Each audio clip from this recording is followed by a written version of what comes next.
नमस्कार मित्रांनो, टेक्नो अथर्व या यूट्यूब चॅनलवर आपलं स्वागत.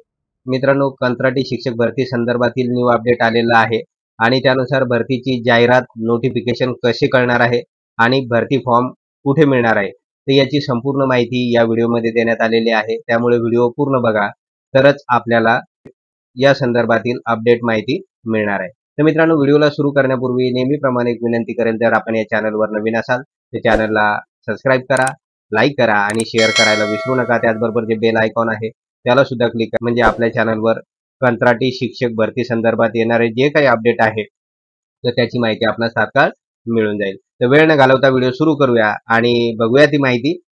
तर बघा मित्रांनो, अनेक आपले जे काही डीएड बीएड अर्थाधारक बंधू भगिनी आहे तर ते कॉमेंट्स करून टाकत आहे की या जिल्ह्याची जाहिरात कधी येणार, त्या जिल्ह्याची जाहिरात कधी येणार.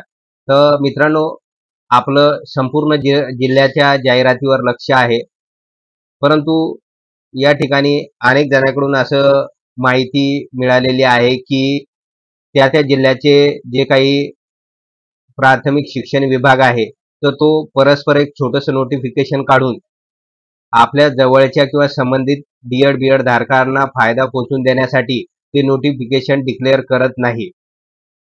त्यामुळे ही प्रॉब्लेम्स येत आहे आणि रोजच मी अनेक जिल्ह्याच्या वेबसाईट चेक करत आहे. तर झेडपीच्या वेबसाईट चेक केल्यानंतर कुठेही या ठिकाणी नवीन भरती संदर्भातलं कोणतंही नोटिफिकेशन किंवा जाहिरात वेबसाईटवर आपल्याला पाहायला मिळत नाही किंवा स्थानिक लोकल पेपरमध्ये सुद्धा ह्या ॲड दिसत नाही. तर या संदर्भात अनेकांच्या ह्या अडचणी आहेत. तर त्या संदर्भात 5 सप्टेंबरला जो जी.आर. पब्लिश झालेला होता, तर त्या जी.आर. मध्ये नेमकी जी काही गाईडलाईन्स दिलेले आहे तर या संदर्भातली अगोदर ती बघूया आपण आणि त्यानंतर नेमकं पुढे काय करायचं आहे आणि ते नोटिफिकेशन आपल्याला कसं मिळेल तर ते आपण बघणार आहोत. तर या ठिकाणी सेकंड पेजवर जायचं आपल्याला. 5 सप्टेंबरचा जो काही जी.आर. आहे त्याच्या बघा, या ठिकाणी 2 नंबरच्या पेजवर गेल्यानंतर जो 7वं पॉइंट्स आहे देण्यात आलेला, तर यामध्ये स्पष्ट म्हटलेलं आहे की प्रत्येक जिल्ह्यासाठी संबंधित शिक्षणाधिकारी, प्राथमिक व मुख्य कार्यकारी अधिकारी, जिल्हा परिषद यांनी पात्र व इच्छुक उमेदवारामधून आवेदनपत्र मागवून नियुक्ती आदेश द्यावे. तर यासाठी काय सांगितलेलं आहे जी आर मध्ये की प्रत्येक जिल्ह्याचे जे काही शिक्षणाधिकारी आहे प्राथमिक, त्यानंतर मुख्य कार्यकारी अधिकारी आणि जिल्हा परिषद यांनी काय करायचं आहे, जे काही पात्र आणि इच्छुक उमेदवार आहे तर त्यांच्याकडून आवेदनपत्र मागवायचे आहेत. म्हणजे कंत्राटी शिक्षक भरतीचे जे काही आवेदनपत्र आहे, अर्ज मागवायचे आहेत आणि त्या पदावर संबंधित कॅन्डिडेटची नियुक्ती करायची आहे, त्यांना नियुक्तीचे आदेश द्यायचे आहे.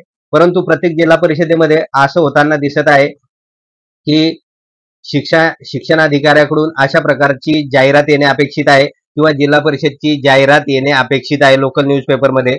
आणि शासनाचा नियम असा आहे की कोणत्याही भरतीची जी काही जाहिरात आहे, एक नॅशनल न्यूजपेपर आणि दुसरा म्हणजे लोकल न्यूजपेपर, या 2 न्यूजपेपरमध्ये जाहिरात देणे अपेक्षित आहे. परंतु हे शिक्षणाधिकारी या सगळ्या गोष्टीला डावलून कोणतंही परिपत्रक स्पष्टपणे पब्लिश करत नाही, त्याची जाहिरात पण देत नाही किंवा जिल्हा परिषद सुद्धा छुप्या मार्गाने या सगळ्या गोष्टी करत आहे. त्यामुळे आपल्याला कोणतीही न्यूजपेपरमध्ये जाहिरात पाहायला मिळत नाही. त्याचबरोबर जिल्हा परिषदच्या वेबसाईटवर जर आपण गेलं तर त्या ठिकाणी सुद्धा कोणतंही परिपत्रक अपलोड केलेलं आपल्याला दिसत नाही. तर त्यामुळे प्रत्येक जिल्ह्यातील जे काही डीएड बीएड अर्थधारक विद्यार्थी आहे, कॅन्डिडेट आहे, तर त्यांची खूप मोठी अडचण झालेली आहे आणि मी ही अडचण समजू शकतो.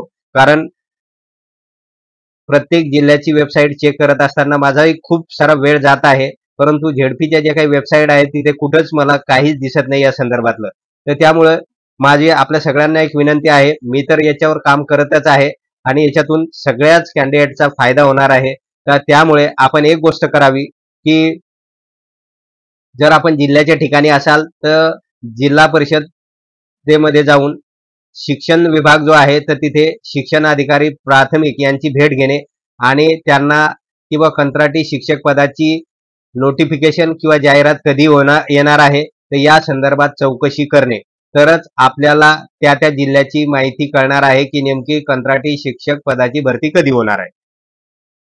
आणि ज्या कॅन्डिडेटना ही सगळी माहिती मिळेल किंवा ज्यांच्याकडे नोटिफिकेशन आलेलं असेल, होऊ शकते आपल्या जिल्ह्याचं असेल किंवा दुसऱ्या जिल्ह्याचं, तर त्यांनी लगेच आपला जो काही व्हॉट्सअपचा ग्रुप आहे तर त्याच्यावर पण शेअर करा. म्हणजे काय होईल, ते इतरांपर्यंत सुद्धा आपल्याला पोहोचवता येईल.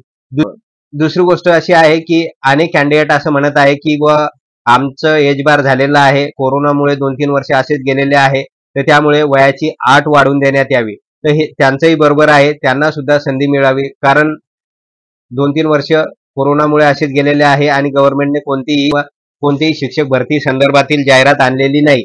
त्यामुळे लाखो डी.एड. धारक कॅन्डिडेट तसेच्या तसे पडून आहे, त्यांना कोणतीही संधी अजून मिळालेली नाही. तर या संदर्भात गव्हर्नमेंटने तात्काळ दखल घेऊन वयाची अट एक तर काढून टाकावी किंवा वयाची अट वाढवून देण्यात यावी. त्याचबरोबर महाराष्ट्र राज्याचे शिक्षण मंत्री जे आहे ते दीपक केसरकर यांच्या ट्विटर हँडलवर मी बऱ्याच गोष्टी बघितलेल्या आहे, परंतु या संदर्भात कोणतंही अपडेट ते देत नाही किंवा आपण ट्विट जरी केलं तर त्याच्यावर कोणतीही रिॲक्शन ते देत नाही किंवा रिप्लाय सुद्धा देत नाही.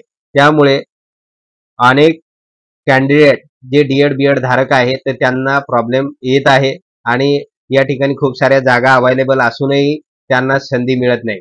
त्यामुळे आपण एकच करायचं आहे आता, जिल्हा परिषद जिल्ह्याच्या ठिकाणी राहणारे जे काही कॅन्डिडेट आहे तर त्यांनी शिक्षण अधिकारी प्राथमिक जिल्हा परिषदमध्ये जाऊन त्यांच्याकडे चौकशी करायची आहे की जाहिरात कधी येणार आहे आणि जे नोटिफिकेशन आपलं जर असेल तर ते लगेच आम्हाला उपलब्ध करून द्या. अशा प्रकारची चौकशी आपल्याला करायची आहे. तरच आपल्याला नेमक्या त्या जिल्हा परिषद अंतर्गत कंत्राटी शिक्षकाच्या किती जागा खाली आहे आणि त्यासाठी फॉर्म कधी भरायचा आहे तर याची माहिती मिळणार आहे. माझ्या परीने तर मित्रांनो मी हे सगळे प्रयत्न करत आहे.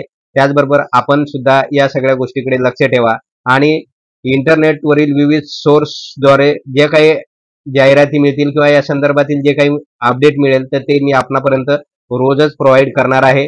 त्याचबरोबर जिल्हा परिषदेमधील जे काही माझ्या संपर्कात असणारे अधिकारी आहे, कर्मचारी आहे, त्यांना सुद्धा माझं वेळोवेळी या संदर्भात संपर्क असतो आणि बोलणं असते आणि जसे तिकडून सुद्धा या संदर्भात जी काही माहिती मिळेल तर ती लगेच व्हिडिओच्या माध्यमातून आपल्यापर्यंत मी पोहोचवणार आहे. त्यामुळे आता ही जी भरती प्रक्रिया आहे तर ती गव्हर्नमेंटने 1 महिन्याच्या आत कंप्लीट करायला सांगितलेलं आहे. त्यामुळे आता या पुढील काळामध्ये कोणत्याही जिल्हा परिषदच्या कधी पण हे नोटिफिकेशन निघू शकते. त्यामुळे आपण थोडं सतर्क राहा, जेणेकरून आपल्या हातातून हा जॉब जाणार नाही. तर मित्रांनो एवढंच होतं या व्हिडिओमध्ये. जर आपणास हा व्हिडिओ आवडला असेल तर चॅनलला सबस्क्राईब करा, लाईक करा आणि शेअर करायला विसरू नका. धन्यवाद.